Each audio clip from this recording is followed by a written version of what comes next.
न्याय एक ऐसी चीज़ है जिसको मिल जाए उसको सब्र मिल जाता है, जिसको ना मिले वो वहीं दम तोड़ देता है। आज की कहानी भारत देश के एक छोटे से शहर की एक कोर्ट की कहानी है जो बहुत पुरानी है। ये एक ऐसी अदालत है जहाँ कठोर फैसले लिए जाते थे।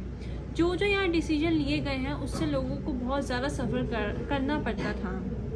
ये वीडियो शुरू करने से पहले ऐसी हॉरर, मिस्टीरियस और हिस्टोरिकल वीडियोस देखने के लिए चैनल को सब्सक्राइब करो। आज की कहानी एक राजीव ओबरॉय पे है, जो लगभग 2022 की कहानी है जब राजीव ओबरॉय ने केस जीता था एक। तो केस जीतने के बाद वो बहुत ज़्यादा थक गए थे, तो उन्होंने सोचा कि वो अपने दोस्तों के साथ कैफ़े जाएंगे। तो उन्होंने वहाँ कैफ़े में अपने दोस्तों के साथ बहुत ज़्यादा टाइम स्पेंड किया, मतलब अच्छे से किया। तो करते करते पता ही नहीं चला कि कब रात हो गई थी। तो सारे दोस्त चले गए थे अपने अपने रास्ते। तो उन्होंने डिसाइड यही कर लिया था कि चलते हैं अपने अपने घर, कल कोर्ट आना है। तो सब दोस्त अपने अपने रास्ते चले गए थे। तो दो दोस्त बचे थे, एक राजीव ओबरॉय, एक था अंकित शर्मा।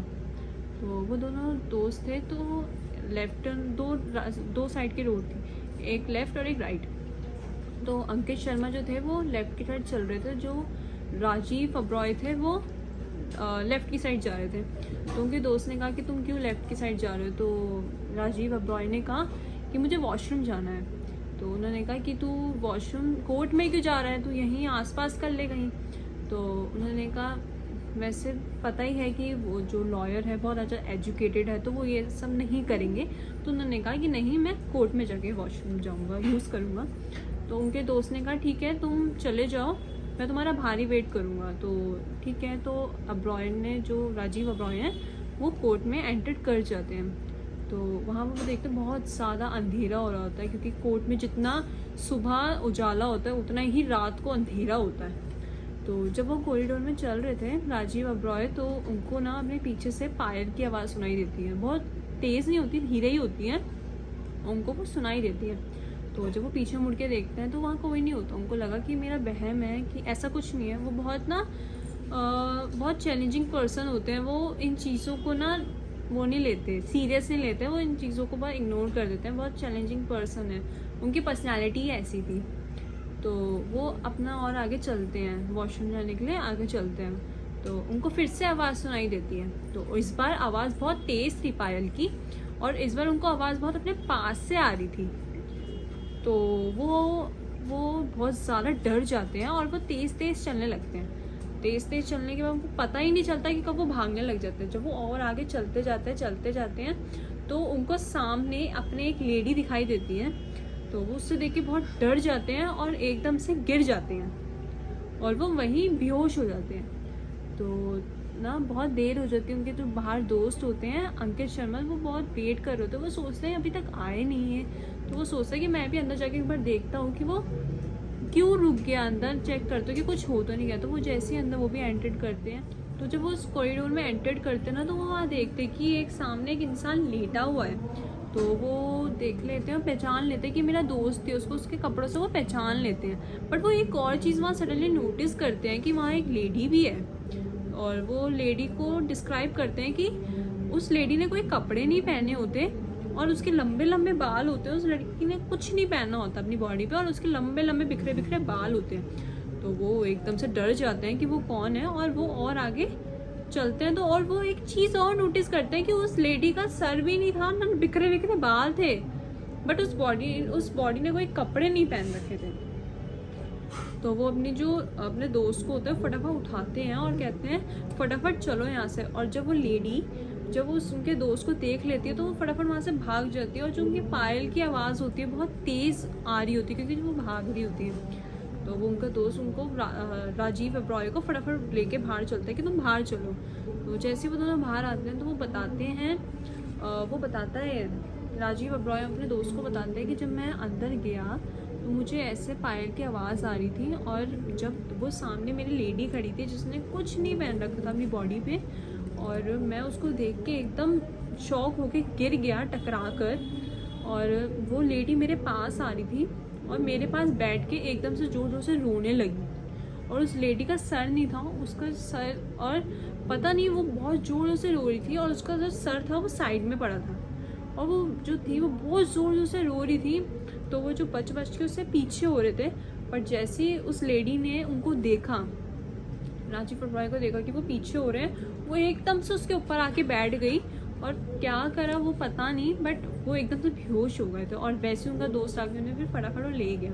तो जब वो ये बात चाय की टपरी पे बैठे हुए थे वो दोनों, वो वहाँ पे वो बात कर रहे थे, तो वो चाय वाला उस चीज़ को वो सुन लेता है। वो कहता है कि आपने जो देखा है अंदर वो सब रियल है, क्योंकि वो पूछते हैं कि वो क्यों रियल है।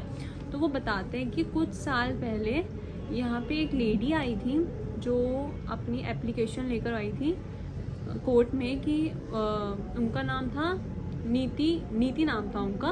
वो अपनी एप्लीकेशन लेके आई थी कोर्ट में कि उनको मैरिज करनी थी, शादी करनी थी, और उनको अपना जो रजिस्टर था उसमें से चेंज करना था अपने नाम के जो साइड में ऑक्यूपेशन होता है, वो प्रोस्टिट्यूट थी, तो उनको वो चेंज करनी थी वो चीज़, क्योंकि उनको शादी करनी थी।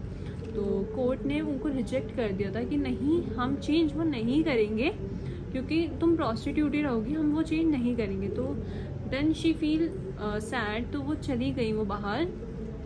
और जब क्योंकि जिससे वो शादी कर रही थी वो एक डायमंड मर्चेंट था, तो वो सोचा कि वो उन्होंने बोला कि मैं अपने हस्बैंड के पास, जो उनके हस्बैंड थे डायमंड मर्चेंट, उनके पास वो जा रही थी। तो उन्होंने वहाँ जाके देखा कि वो जो डायमंड मर्चेंट था उसको पुलिस उठा के लेके जा रही है। तो वो बहुत ज़्यादा दुखी हो गई कि एक तो उनको एप्लीकेशन उनकी एक्सेप्ट नहीं हुई और ऊपर से उनके जो हस्बैंड थे उनको भी पुलिस उठा के लेके जा रही है। तो उसके बाद वो कुछ दिनों तक अपनी फैमिली, दोस्त, किसी को नहीं दिखाई थी। तो सबको मतलब टेंशन हो गई कि नीति कहाँ है, किसी को देख नहीं रही। तो उन्होंने पुलिस में कंप्लेंट कराई। तो पुलिस ने जब इन्वेस्टिगेट किया तो पता चला कि जो डायमंड मर्चेंट था उसके साइड में उनकी कब्र, मतलब जो गार्डन होता है ना, उनके नीचे वो दफन थी, मतलब कब्र उनकी दफन थी। तो जब निकाला पुलिस वालों ने उनको बाहर, तो उनकी बॉडी पे कुछ उन्होंने पहन नहीं रखा था, उनका जो सर था वो भी नहीं था, बस पैर में पायल थी, जो घुंघरू वाली पायल होती है वही उनके पैर में थी। तो वो थी, तभी से ही जो नीति की जो आत्मा है वो उस कोर्ट में घूमती है न्याय के लिए। और उन्होंने, जब मैंने ये स्टोरी पढ़ी थी गूगल पे, तो वहाँ पे एक और आर्टिकल आया था कि 19th सेंचुरी में एक पोइट थे तपिश, वो पोइट्री लिखते थे। तो उस समय ब्रिटिशर्स का राज था वहाँ पे, तो वो ब्रिटिशर्स के ऊपर अगेंस्ट पोइट्री लिखने लग गए थे, ब्रिटिशर के अगेंस्ट लड़ने लग गए थे। तो जब वो चीज़ कोलकाता हाई कोर्ट को पता चली कि वो ऐसे कर रहे हैं, तो उन्होंने उनको बुलाया और पूछा कि तुम ऐसा क्यों कर रहे हो, और उनको उम्र कैद की सज़ा दे दी कि तुम यहीं रहोगे, अब तुम जाओगे नहीं, यहीं तुम्हें जेल में बंद करके रखा जाएगा। तो जो तपिश थे तो वो वहाँ जेल में तो बंद थे, बट उन लोगों ने सज़ा दी तपिश को उम्र कैद की, बट उनको तब भी रास नहीं आई वो चीज़। उन्होंने उनको खाना भी नहीं देते थे, पानी भी नहीं देते थे, कुछ नहीं देते थे, उनको पूरा टॉर्चर करके रखा जाता था वहाँ पे, जिससे वो उनकी एक दिन डेथ हो गई। और कहा जाता है कि वो भी तपिश की भी आत्मा अभी भी उस कोर्ट के अंदर घूमती है न्याय के लिए, और अभी भी वो लोगों से 2 घुट पानी मांगते हैं कि मुझे पानी पीने के लिए दे दो। तो जब राजीव और अंकित ने ये बात जब सुनी तो वो डर गए एकदम कि जहाँ से वो आ रहे थे वहाँ पे 2 आत्माएं घूम रही थी, जिन बेचारों को आज तक न्याय ही नहीं मिला है। तो यही कहा जाता है कि कोर्ट और ये ऐसी चीज़ होती हैं जहाँ लोगों को न्याय दिया जाता है, बट कुछ लोग ऐसे होते हैं जहाँ लोगों को न्याय नहीं मिलता और आज भी वो उसी जगह पे भटकते हैं न्याय के लिए। और आजकल लोगों को न्याय नहीं मिलता तो भूतों को तो बहुत दूर की बात है, उनको भी कहाँ मिलेगा। तो अगर आपको ये स्टोरी पसंद आई तो please subscribe my channel and like my video.